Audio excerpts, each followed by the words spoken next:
Сокул райондук сотунда учурда 3-класстагы кызга карата сексуалдык мүнөздөгү аракеттер жасоо иши боюнча сот процесси жабык өтүп жатат. Кыз бойго жете электигине байланыштуу бул процесс толугу менен жабык өтүп, ага бир гана жабырлануучу тарап, шектүү өзү, адвокаттар жана прокурор гана катышып жатат. Эсиңизде болсо, аталган окуяны алгачкылардан болуп Медиахаб алып чыккан. Бизге Сокул районунун тургуну кайрылып, 3-класстагы кызына кошунасы тийишкенин жана ал акыйкат издеп жатканын билдирген болчу.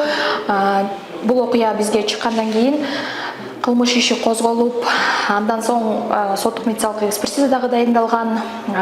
Экспертиза өзү 1 айдан ашуун убакыт жүргөн.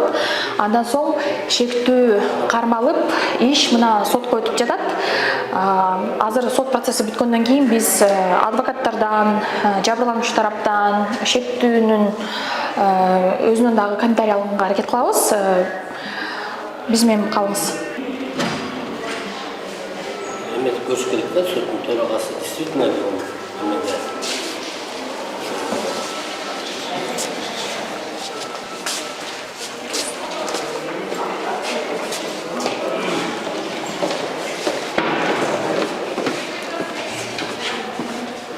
Сот процессинде өзүнүн укуктары айтылды, эки тараптын укуктары.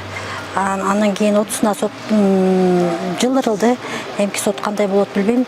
Бирок бул сот иши болгонго чейин мен журналисттерге, следовательдерге, прокурордун үстүнөн в общем аябай неметкем да, кайрылып араң сотко жеткиздим да.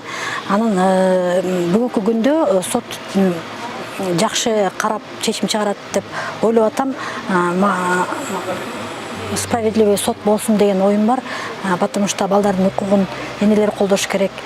Бүгүн келип берген адвокатыма рахмат, элдик көзөмөлдөн дагы адыл келип берди. Ушу мониторинг кылып атабыз соттордун үстүнөн депчи. Мындан сырткары президентке кайрылганбыз, ушу балдардын укугун коргоо үчүн следствие жаман жүрүп атат деп депутаттарга кайрылгам. Ушунчалык көп уруш талаш болду. Үстүмө көптөгөн кысымдар жазылды. Ушул кысымдарга карабай туруп эптеп-септеп ишти сотко жеткиздим. Анан судья менен сүйлөшүп алдык деген мындай имиш-имиштер сыяктуу мындай немелер болуп атат да, кандай айтсам, WhatsAppка жазылган бир ойлор пайда болуп атат да. Анан мен ойлойм, ал жөн эле алардын ою деп, эч кандай судья, прокурор жаман ишке барбайт деп ишенем. Кызыңыздын абалы кандай? Кызымдын абалы жакшы эле, мектепке барып атат, психологко барып атат. Как энеси катары обеспечивать этип атам. Эми ал жаш кызды сотко канча жолу алып келет билбейт экенмин, бирок тергөө учурунда депонирование болгон эмес, кийинчерээк сотко келсин деп. Келсе алып кел десе алып келип беребиз кызды. Бирок желательно психологдор айтканда, кыздын психикасын угуш бетер бузбай, бул ишти унуттуруш үчүн оградить депчи. В настоящее время сейчас дело находится в суде. Меру пресечения избрали еще 25 апреля, чтобы для общественных хотел заявить. Также продлена мера пресечения до 2 июля. Сегодняшнее судебное заседание это было просто ознакомление с самим обвиняемым и также с потерпевшей стороной. Также нам назначили другое заседание. Это будет на 30 мая к 2 часам.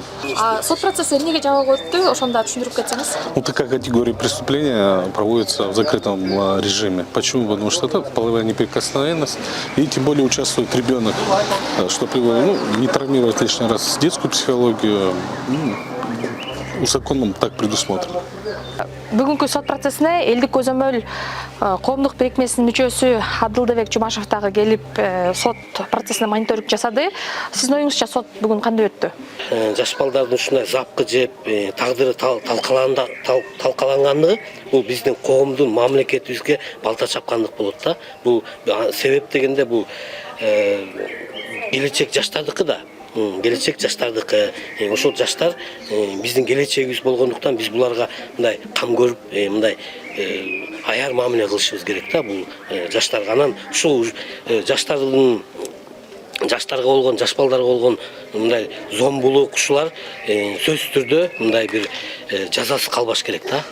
бул мисалы азыр мына барган сайын көбөйүп баратат. Буларга бир мына катуу чара болуш керек да. Анан сот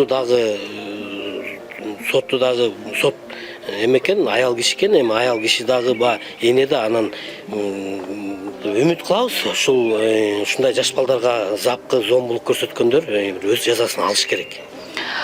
15 майда Сокулук райондук сотунда 3-класстагы окуучуга карата сексуалдык мүнөздөгү аракеттер иши боюнча алгачкы сот отуруму өттү. Сот өзү жабык өттү. Кийин биз билдик, бул сот процесси 30 майга жылдырылыптыр. Андан сырткары шектүүнүн баш коргоо чарасы дагы 2-июлга чейин узартылыптыр.